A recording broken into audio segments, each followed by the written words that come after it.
kahapon nabalita naman na natin na nagpapaigting nga ng operasyon ang PCO at saka ang gobyerno laban sa mga nagpapakalat ng fake news.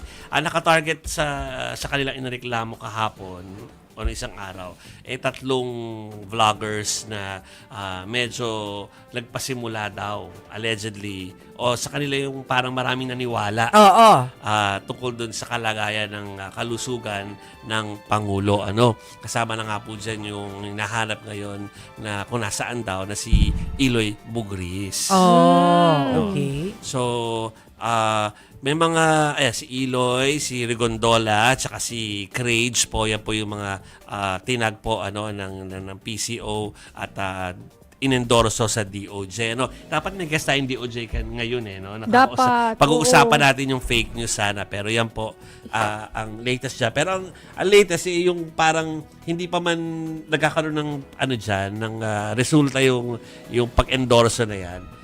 Parang na sila parang sila yung sila yung ulam sa social media.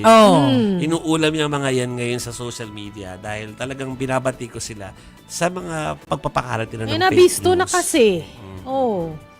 So yun.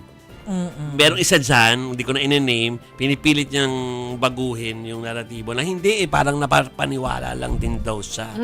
Pero yun kasama ng responsibilidad kasi yun ng pagpo-post. Yes. Parang sa dulo, hindi mo pwedeng gamitin yun dahil hindi nabasa ko lang kay Mase Kaya sinabi ko sa inyo, pero yung pala mali dapat pala yun. verify ka pa rin. At saka may sarili ka naman judgment. Yes. Ba't ka nang gagaya?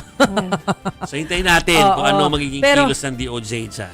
Sayang nga hindi natin makakausap ang Department of Justice ngayon. To be fair, kanina rin kasing umaga supposedly meron silang press briefing with the justice reporters ng alas 11. Nag-cancel din sila ng press briefing dahil ang ibinigay na paliwanag ng DOJ, ipinatawag daw sila sa Malacanang pero mukhang iba yung topic nila. Kasi ang alam ko, dapat magpe-press briefing sila kanina about Zaldico. Natawa ako kasi nagpicture na lang yung mga reporter. Ay, nakita ko yung picture na yun. Picture sila kasi naghihintay sila na-cancel.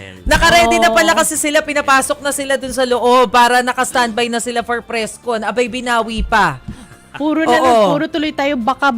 Diba? Tapos biglang napunta doon sa pinapunta doon sa Malacanang daw. Ay sabi ko naman, ay sinong nagpatawag nasa Benguet ang Pangulo? Pero inisip ko na rin, ay oo nga pala, nandun din naman pala si Executive Secretary Ralph Recto. Posible. Correct. Pwede nga naman pala, baka sila yung nag-meeting. Yes. At iba naman daw ang topic.